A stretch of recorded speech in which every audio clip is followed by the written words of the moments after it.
오늘 우리에게 주신 하나님의 말씀은 사도행전 9장 23절부터 31절 말씀입니다. 사도행전 9장 23절부터 31절 말씀입니다. 함께 한 목소리로 읽도록 하겠습니다. 여러 날이 지남에 유대인들이 사울 죽이기를 공모하더니 그 계교가 사울에게 알려지니라. 그들이 그를 죽이려고 밤낮으로 성문까지 지키거늘 그의 제자들이 밤에 사울을 광주리에 담아 성벽에서 달아 내리니라.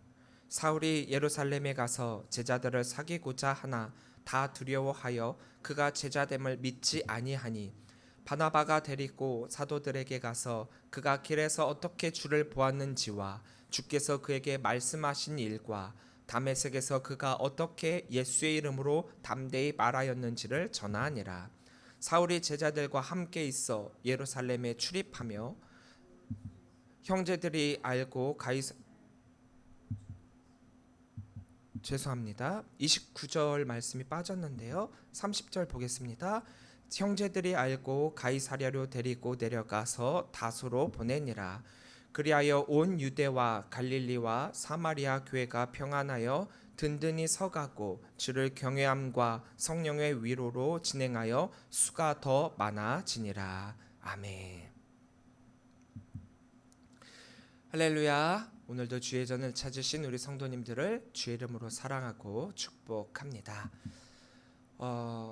사람은 고쳐 쓰는 게 아니다라는 말을 요즘 참 많이 하고 있죠.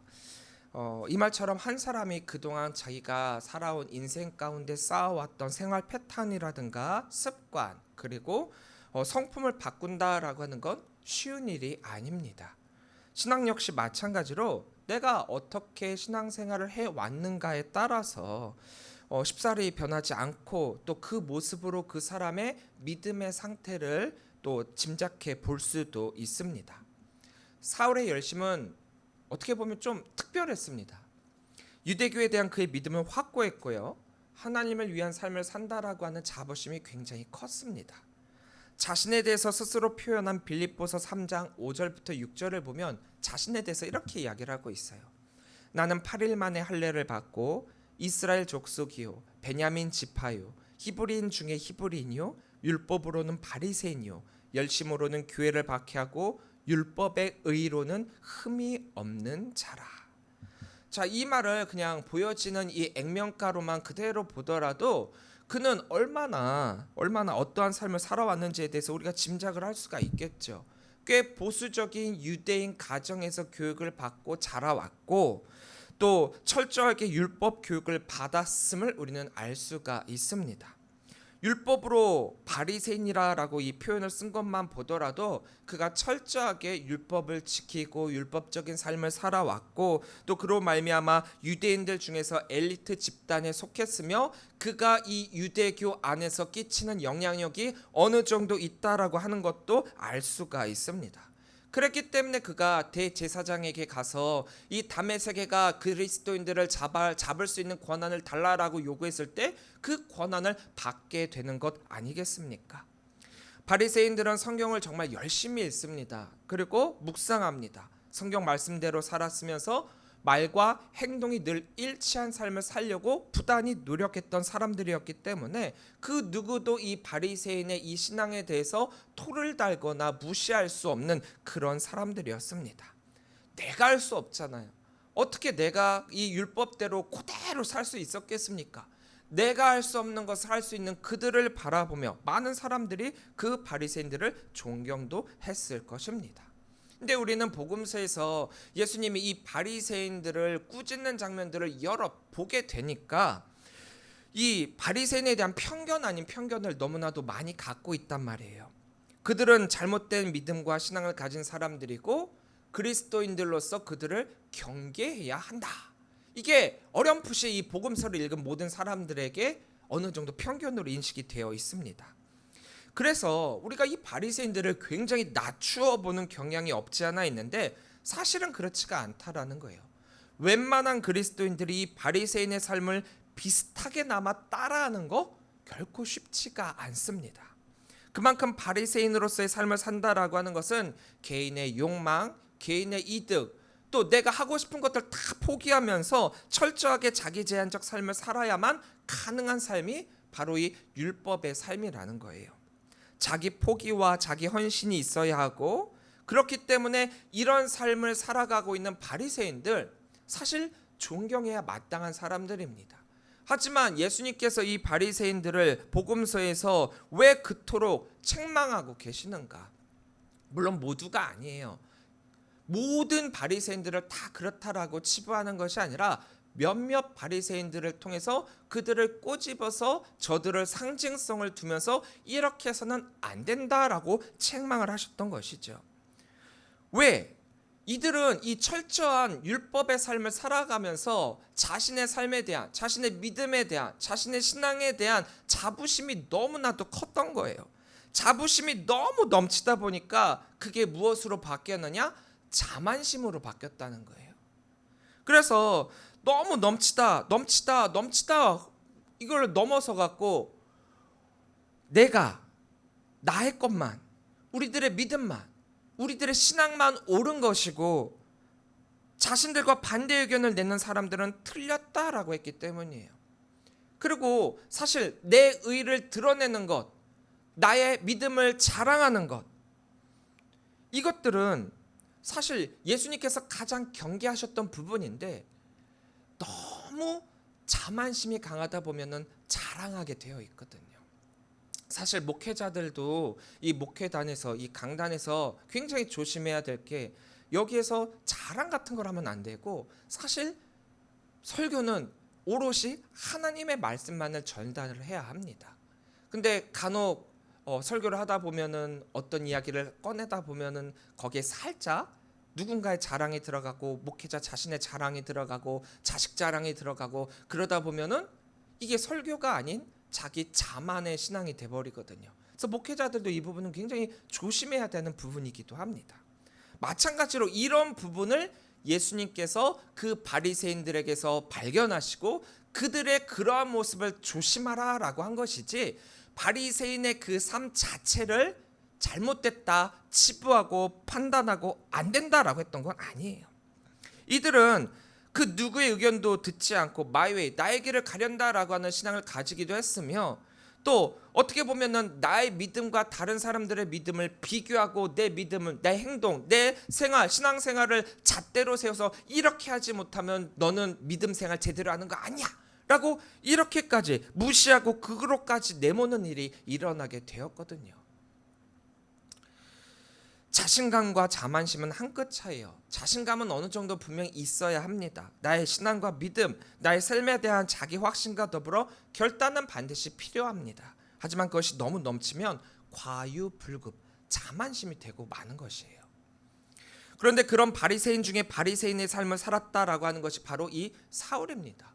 얼마나 철저하게 율법의 삶을 살았습니까? 그런 사울이 예수님을 만나고 아나니아로부터 세례를 받고 성령의 충만함을 받고 난 이후에 그의 삶은 어떻게 되었다라고 했습니까? 20절입니다. 즉시로 각 회당에서 예수가 하나님의 아들이심을 전파하니. 22절입니다. 사울은 힘을 더 얻어 예수를 그리스도라 증언하여 다메섹에 사는 유대인들을 당혹하게 하니라.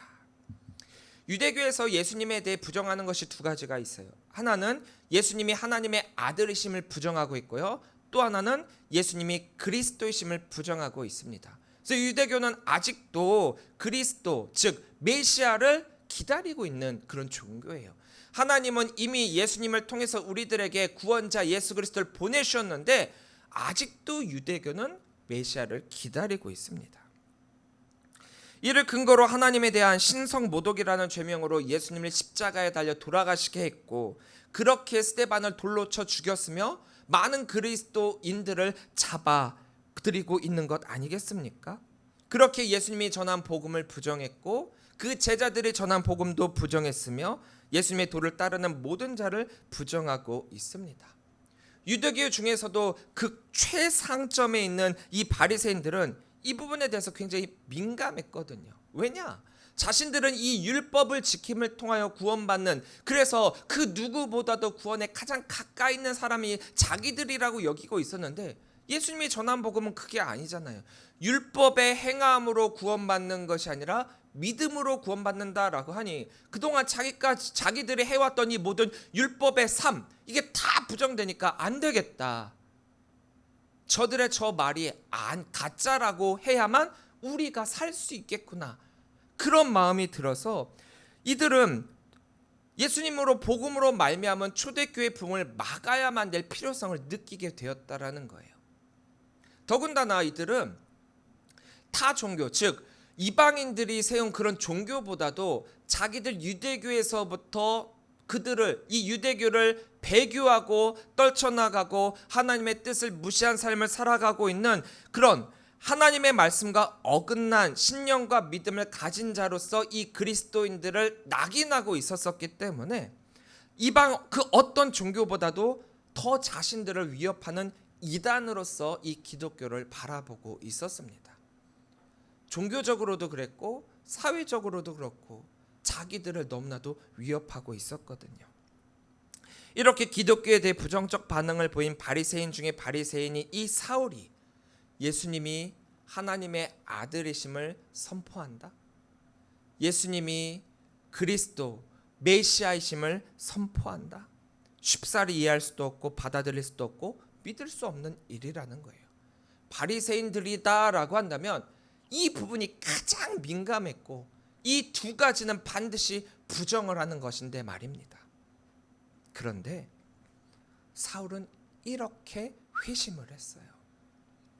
예수님과의 만남을 통해서 예수님이 어떤 분이신지 정확하게 알게 된 이 사울은 이렇게 다메섹에서 복음을 담대하게 전하게 됩니다.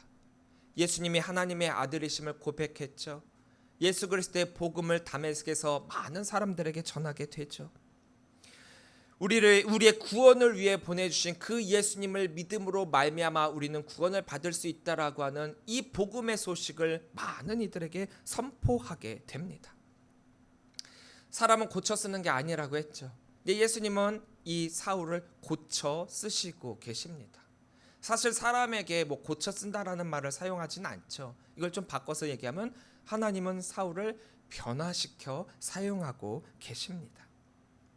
예수님을 만난 사람은 반드시 변하게 되어 있습니다. 물론 예수님을 만났다고 다 예수님의 사람이 되는 건 아니에요. 예수님이 공생애 가운데 3년 동안 얼마나 많은 말씀을 하셨고 많은 무리가 예수님을 따라다녔습니까? 만약에 따라다녔던 그 모든 무리가 예수님의 복음을 받아들이고 그 제자가 되었다라고 했다면 그 유대교는 아마 그 씨도 남지 않고 다 바뀌게 되었을 거예요. 이적을 경험하고 놀라운 일들이 눈앞에 일어나도 그대로인 사람은 그대로예요. 예수님의 제자들도 그랬죠. 예수님의 제자들도 예수님으로부터 많은 복음의 말씀을 들었지만 들어도 듣지 못하고 들어도 깨닫지 못한 자들이 예수님의 제자들 아니었습니까? 만남 그 자체가 중요합니다. 만남이라는 건 굉장히 중요한 거예요. 내가 내 삶을 살아가는 동안 누구를 만났느냐가 앞으로의 내 삶에 어떤 방향이 될지는 아무도 모르는 겁니다. 그런데 만남 그 자체도 중요한데 스쳐 지나가는 만남이었냐? 아니면 전 삶을 뒤바꿀 만한 그런 만남이었는가? 이게 더 중요하다라는 거죠. 나의 삶에서 만난 예수님과의 만남이 그냥 스쳐 지나가는 만남이었다라고 한다면 이 만남은 예수님을 이용하려 들지 모릅니다. 하지만 예수님을 진짜 만난 사람들은 예수님을 이용하는 것이 아니라 도리어 예수님께 예수님 나를 사용해 주세요. 나를 사용해 주세요라고 도리어 예수님께 간곡하게 부탁하시는 거예요. 부탁하게 되죠. 예수님이 우리를 사용하시고 우리가 예수님께 이용당해야 진짜 예수님을 만났다라고 할 수 있는 것입니다. 여러분들은 예수님을 어떻게 만나셨습니까?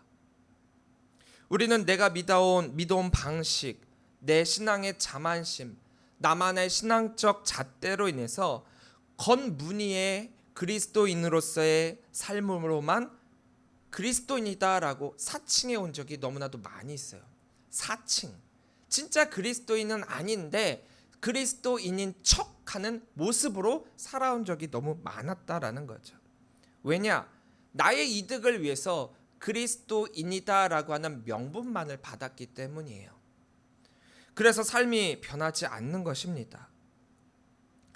그리스도인이라 여기는 많은 사람들 중에서 이렇게 겉모습으로만 그리스도인을 사칭하고 진짜 예수님을 만나지 못한 사람들이 꽤나 많이 있어요. 예수님을 진짜 만났다라고 한다면은 절대로 그러지 않거든요. 무엇이 예수님을 위한 삶인지 깨닫게 되어 있기 때문에 예수님을 만나기 이전과 예수님을 만난 이후에는 삶의 가치와 가치관이 전혀 다르게 바뀌게 되어 있습니다. 그래서 변하는 거예요. 그래서 지금까지 내가 어떻게 살아왔는지 나의 삶을 돌이켜 보면서 변하게 되어 있습니다. 그래서 우리는 이것을 회심이라고 이야기를 하는 거예요. 진짜 주님을 만난 사람은 그 삶의 질이 달라지게 되어 있습니다. 사울은 예수님을 만났잖아요. 이 만남에 대한 진짜 예수님을 만났다라고 하는 그 증거 자체가 바로 사울이 바뀌었다, 회심했다라는 모습으로 우리가 발견할 수 있는 것입니다. 그의 삶 전체가 틀렸다라는 게 아니에요. 회심은 그 이전에 그의 삶이 틀렸다가 아닙니다. 그게 아니라 지금까지는 그리스도인으로서의 삶과는 다른 삶이었다라는 거예요. 달랐지 틀린 건 아니에요. 사울의 모든 삶이 다 틀렸다가 아닙니다. 그러나 그리스도인의 삶은 아니었다라는 거죠. 그래서 이제 사울은 다시금 자신의 길을 수정을 하게 되는 거예요. 그는 지금까지 어떻게 해서든지 하나님의 마음에 합한 자로서의 삶을 살려고 했죠. 그래서 율법에 충실한 삶을 살았고 율법을 철저히 지켰죠. 그래서 누가 시킨 것도 아닌데 그리스도인들을 잡으려고 이 다메섹까지 출동했던 것 아닙니까? 그게 그의 믿음이었고 그게 그의 신앙이었단 말이에요. 그런데 진정 무엇이 하나님을 기쁘시게 하는지 모르는 그 삶을 살면서 사람들이 정해놓은 잣대대로 사는 것이 그는 올바른 삶이다라고 여겼던 자신의 그 삶을 돌이켜 봤을 때 예수님을 만난 이후에 하나님을 기쁘시게 하는 삶은 이런 것들이 아니구나. 우리를 위해 이 땅에 보내신 그 독생자 예수 그리스도를 믿음으로 말미암는 것이구나. 이것을 깨닫게 되는 거죠.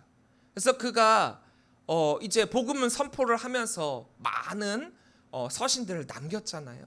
그의 서신들을 통해서 우리가 발견할 수 있는 것이 무엇이냐? 그는 끊임없이 복음과 율법을 비교하면서 무엇이 우리로 하여금 구원케 되는지, 무엇이 우리를 향한 하나님의 은혜인지를 많은 이들이 깨닫기를 바라며 서신을 통해서 또 말씀을 통해서 우리들에게 전달하고 있습니다. 이렇게 복음의 사람이 된 사울은 그의 사명과 목적이 완전히 변하게 되었죠. 일단 권한부터 달라졌습니다. 그가 원했던 권한은 무엇이냐? 사람을 잡을 수 있는 권한, 생명을 해할 수 있는 권한이었죠. 주의 이름을 부르는 모든 사람들을 결박할 권한이었습니다. 하지만 이제 그는 어떤 권한을 갖게 됐습니까? 주의 이름을 부르는 모든 사람을 자유케 하는 권한을 갖게 되었습니다. 죽이는 권한이 살리는 권한으로 바뀌게 된 것이죠. 이게 바로 하나님께서 우리들에게 주신 권한입니다. 사울이 예수님을 만났어도 그대로의 삶을 살 수 있었어요. 그가 그대로 그리스도인들을 옥에 가다 잡는 사람이 죽이는 사람들이 될 수도 있었을 것이며 더욱 마음이 강팍하게 될 수도 있었을 것입니다. 그럼 그가 삶의 질이 바뀐 까닭은 하나님의 계획하심이 무엇인지를 분명히 알았고 예수님이 어떤 분이신지를 알게 되었기 때문이에요. 세상에 많은 사람들이 하나님의 말씀을 주목하고 있습니다. 많은 말씀을 듣고 있어요. 그런데도 기독교가 세상으로부터 많은 욕을 듣고 있습니다. 전 이 부분이 너무나도 마음 아프고 그리고 너무나도 우리 기독교가 반성해야 될 부분이라고 생각을 해요. 한번 이유를 생각해 볼까요? 물론 기독교를 말 그대로 반대하는 안티 기독교의 세력들이 없는 말까지 만들어 갖고 기독교를 끌어내리고 무너뜨리고 핍박하고 욕하려고 하는 수작의 한 부분이기도 합니다. 근데 가만히 잘 살펴보면 이건 꼭 안티 기독교들만이 하는 행동은 아니에요. 이유가 무엇인가? 그건 우리가 변하지 않았기 때문이에요. 예수님을 만나면 우리의 삶이 당연히 변해야 되고 믿지 않는 사람들과 다른 삶을 살아야 되는데, 말씀을 들으면 변해야 되는 건 당연한 건데, 많은 그리스도인들이 말씀은 듣고 있는데 그 삶이 변하지 않거든요. 어떤 그리스도인들은 도리어 반대의 삶을 사는 경우도 있습니다. 성도님들 가운데 어느 정도 이제 믿음을 가지고 있는 분들도, 아니 그리고 또 초신자들도 교회에서 가장 큰 시험이 될 때가 언제입니까? 복음의 말씀을 듣고요, 이 설교 말씀을 들으면서요? 아닙니다. 언제 가장 시험에 가장 크게 드느냐? 그 교회에서 가장 열심이고 가장 믿음이 좋다고 하는 어떤 권사님 때문이에요. 그런 경우가 태반이에요. 왜냐? 이 권사님들은 그래도 자신이 이 교회 오래 다녔고 믿음도 어느 정도 좋으니까 초신자고 또 그들을 돌본다라고 하는 마음이 커갖고 시작했을 거라고 생각이 들어요. 그런데 그 믿음이 좋은 권사님이 성도들이나 집사님들에게 감나라 배나라 막 사사건건 참견하기 시작을 하고, 그렇게 신앙생활해서는 안 된다라고 막 책망을 하고, 그렇게 할 거면 때려쳐라 뭐 아주 극한 말까지도 하고, 그러면서 하는 말이 있어요. 나처럼만 해, 나처럼만. 그런데 정작 나처럼 하라고 한 그 권사님으로 실족하고 마음의 상처를 받고 그 교회를 떠나는 분들이 굉장히 많거든요. 더 나아가서 어떤 분들은 목사님한테까지 시어머니 노릇을 하더라고요. 무엇으로요? 딴 것도 아니고 신학과 복음을 가지고 목사님들한테 시어머니 노릇하는 경우도 많더라고요. 강단에서 그렇게 설교하면 안 됩니다, 그렇게까지 말씀하시는 분들도 계시더라고요. 이건 굉장한 신앙의 자만심이에요. 사실 목사님들도 강단에서 이거는 옳고 이건 틀리다라고 말할 수 있는 분명한 것도 있지만 그래서는 안 되는 것들도 있어요. 그러니까 목사님들도 그걸 구분하고 분별해 갖고 설교를 해야 되거든요. 복음에 대한 거는 단호해야 됩니다. 하지만 신앙생활에 대한 것에 대해서는 우리가 그분의 삶에 세밀한 것까지 모르잖아요. 그분이 왜 그렇게 될 수밖에 없는지 모르잖아요. 근데 그것을 모른 채 그냥 일반적인 상식적인 그런 모습으로 그분을 딱 재단을 하고 당신 이렇게 안 했으니까 틀린 거야 라고 한다면 그건 아니죠. 우리가 결코 놓지 말아야 될 건 복음 하나란 말이에요. 그의 삶의 모습은 우리가 판단할 기준으로 우리가 판단해서는 안 돼요. 그것은 하나님만이 판단할 겁니다. 그런데 많은 교회에서 믿다가 교회를 떠나고, 믿다가 천주교로 가고, 믿다가 교회는 안 나오는데 기독교인이라고 무늬만 가지고 있는 분들 굉장히 많죠. 왜 그렇습니까? 왜 세상의 교회를 욕합니까? 변하지 않았기 때문이에요. 물론 경험적으로 쌓은 신앙의 시간들이 있어요. 그 속에서 하나님과 교제하며 하나님께 받은 은혜를 나누는 것은 너무나도 좋습니다. 그런데 자꾸 그것들을 나의 의의로 여기고 나의 자랑으로 여기고 나의 자만이 된다면 사실 그것은 은혜가 아니라 우리를 도리어 하나님으로부터 멀어지게 만드는 그런 적의 계략이 되는 것입니다. 신앙의 자만심에서 벗어나지 못하게 되는 거죠. 그렇기 때문에 우리나라 속담처럼 벼는 익으면 익을수록 고개를 숙인다라는 말처럼 믿음의 연한이, 신앙의 연한이 오래되면 오래될수록 또 나의 직분이 높아지면 높아질수록, 뭐 높다라는 표현 자체는 좀 틀리긴 하지만 그냥 우리가 그냥 느끼기에 생겨지는 그런 직분들, 그런 직분을 갖게 된다라고 하면 더 겸손하게 나의 이전의 모습을 다시금 돌이켜보면서 지금 내가 또 어떻게 해야 되는가에 대한 삶으로의 믿음을 나타내고 풍겨지는 그리스도의 향기로 주변의 많은 사람들에게 좋은 영향력을 끼쳐 그럼으로써 예수님을 닮아가는 그리스도인의 본이 되어야 되는 것입니다. 그런데 자꾸 반대의 모습을 보여주니까 변화된 그리스도인이 아니라 정말 변해야 될 그리스도인의 모습을 보여주니까 우리가 세상에서 기독교인으로서의 삶이, 모습이 더욱더 손가락질을 받고 욕을 받는 그런 삶이 되고 있지 않습니까?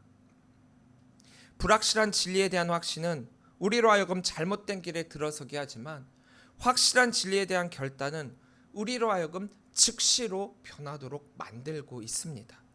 사울이 그랬거든요. 즉시로 변한 그의 삶의 모습, 이것은 그리스도인들도 유대인들도 당혹함을 감출 수 없을 정도의 변화였다라는 거예요. 이것에 너무 당혹스러웠죠. 근데 이게 당연하다라는 거예요. 사실 이게 너무나도 당연한 건데 우리는 이 너무나도 당연한 걸 당연하지 않다라고 말하고 있고, 당연하지 않은 걸 당연하다라고 이야기를 하고 있어요. 이상하죠. 예수님을 진짜 만나면 나의 모습은 정말 변하는 게 당연한 건데 왜 변했다라고, 너 변했어, 예전엔 이러지 않았는데, 왜 이렇게 이야기를 합니까? 유대인들은 유대인대로, 그리스도인들은 그리스도인대로 사울의 이러한 변화에 대해서 너무나도 당혹스러워합니다. 웅성거리죠. 혼란에 빠졌습니다. 유대인들 입장에서는 자신들의 가장 든든한 아군이었던 사울이 도리어 자신들의 가장 큰 적으로 돌아서게 된 순간이에요. 그래서 사울은 유대인들로부터 자신이 그리스도인들에게 했던 행동 똑같은 것들을 받게 되는 것입니다. 23절입니다. 여러 날이 지나며 유대인들이 사울 죽이기를 공모하더니, 사울이 이랬었단 말이에요. 사울이 그리스도인들을 잡아 죽이려고 이 다메섹까지 쫓아왔던 것 아닙니까? 그런데 이제 그가 예수님을 만나 변하니 도리어 그가 그런 삶을 살게 되었다라는 거죠. 사울의 역설이라고나 할까요? 사울은 예수님을 만난 이후에 탄탄대로를 걷게 되는 게 아니라 도리어 유대인들에게도 거부당하고 그리스도인들에게도 거부를 당합니다. 예수님을 진짜 만나 진짜 그리스도인이 되는 회심을 경험했는데, 그리스도인들은 그리스도인대로 사울이 정말 변화가 된 것인가에 대한 의구심을 갖게 되었고, 유대인들은 유대인들대로 믿는 도끼에 발등 찍혔다고 자신들을 배신한 이 사울을 죽이려고 계략까지 꾸미게 되니 사울은 사면 초가에 놓이게 되고 결국 도망칠 수밖에 없게 되었습니다. 예수 그리스도의 복음을 받아들여서 즉시로 변화된 이 변화는 너무나도 당연한 변화인데, 이 변화된 사울의 처지가 이렇게 되었어요. 변화가 되어 진짜 그리스도인이 되었고, 그랬기에 복음의 사람이 되어 복음을 선포하니 어느 쪽에도 설 수 없는 미운 오리 새끼가 되고 말았습니다. 26절입니다. 사울이 예루살렘에 가서 제자들을 사귀고자 하나 다 두려워하여 그가 제자됨을 믿지 아니하니, 변하면 변한 대로, 변하지 않으면 변하지 않은 대로 시기와 질투, 의심과 거부를 한 몸에 받고 또 공동체조차 받아들여지지 않는 자신의 처지를 보면서 사울은 얼마나 한탄했을까요? 내가 괜히 그리스도인이 됐나? 그냥 바리새인 중에 바리새인으로 남아 있었다라고 한다면 유대인들에게 존경도 받을 것이고, 또 유대교 안에서 나의 영향력은 그대로 컸을 것이며, 또 그리스도인들을 잡아 죽이는 거에도 아무 거리낌이 없었을 텐데, 내가 왜 그리스도인이 되어가지고. 그런데 아니겠죠. 지금 제가 말씀드린 건 인간의 마음이고 또 인간의 생각이에요. 그가 변한 까닭은 사람들의 반응 때문에 변한 게 아니잖아요. 사람들이 바울을 부추겨 줬으니까 그리스도인이 된 겁니까? 아니에요. 예수님을 진짜 만났기 때문에 변한 거란 말이에요. 사람들의 반응이 아니라 하나님의 뜻을 깨달아 진짜 그리스도인이 되었기 때문입니다. 하나님만을 바라보기로 결단했고 예수 그리스도의 복음이 아니면 자기가 죽을 수밖에 없다라는 사실을 깨닫게 되었기 때문에 결단한 사람이란 말이에요. 그렇기 때문에 진짜 예수님을 만나 변한 그리스도인들이다라고 한다면 이러한 삶의 모습에 대해서, 이런 반응에 대해서 결코 실망할 필요가 없다라는 거예요. 모두가 거부한 게 아닙니다. 사울의 이러한 변화를 받아들이고 또 그것을 성령으로 많은 이들에게 전달해 준 이가 있었어요. 바로 위로자라는 별명을 갖고 있던 바나바이죠. 그가 예수 그리스도를 만나 변화된 사울의 모습이 겉모습으로의 변화가 아니라 진짜 변화, 회심이라는 것을 알았기 때문에 다른 사람들은 의심의 눈으로 거부하고 받아들이지 않았지만 포용과 사랑으로 이 사울을 받아들이게 됩니다.